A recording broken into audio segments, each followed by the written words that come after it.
दोस्तों एक काम है जो बहुत अच्छा हो रहा है अभी भारत में। बिना ज्यादा शोर के, बिना किसी ब्रेकिंग न्यूज के आरबीआई क्वाइटली डॉलर की दुनिया में रुपये को ग्लोबल बना रहा है। और नंबर सुनोगे तो बिल्कुल हैरान रह जाओगे।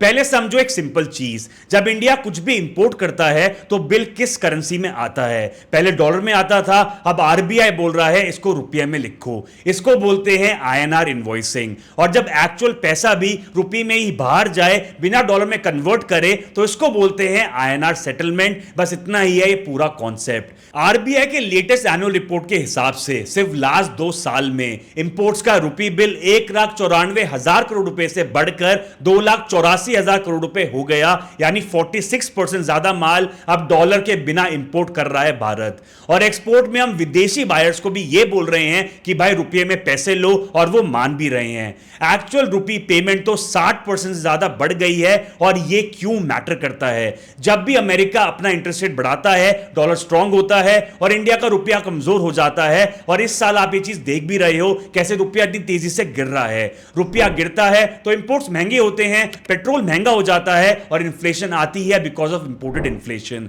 ये है डॉलर की मार। लेकिन जितना ज्यादा ट्रेड रुपया में होगा, उतना कम इंडिया को अमेरिका के डिसीजंस पर डिपेंड करना पड़ेगा, और हम अपनी इकोनॉमी के खुद मालिक बन जाएंगे। पर यार अभी से 4 से 6% ट्रेड ही रुपये में हो रहा है, बहुत कम है। इसकी स्पीड बढ़ानी पड़ेगी। ज्यादा कंट्रीज के साथ रुपये में डील करो, और इंडियन बिजनेसेस को इंसेंटिव दो कि वो रुपये में अपने प्राइस करें, और डिजिटल रुपये को इंटरनेशनल लेवल पे पुश करो। चाइना ने अपने युआन के साथ सेम करा था, तो हम क्यों पीछे रह जाएं? तो भाई आरबीआई एक क्वाइट रेवोल्यूशन चला रहा है। कोई ड्रामा नहीं, कोई जुमला नहीं, बस नंबर्स में दिख रहा है कि रुपया धीरे धीरे ग्लोबल होता जा रहा है। इसको सपोर्ट करो, दोस्तों को बताओ, क्योंकि एक स्ट्रॉन्ग रुपी का मतलब है एक स्ट्रॉन्ग इंडिया। लाइक करो अगर समझ आया हो, और कमेंट्स में जरूर बताना डॉलर वर्सेस रुपया कौन जीतेगा। Thank you.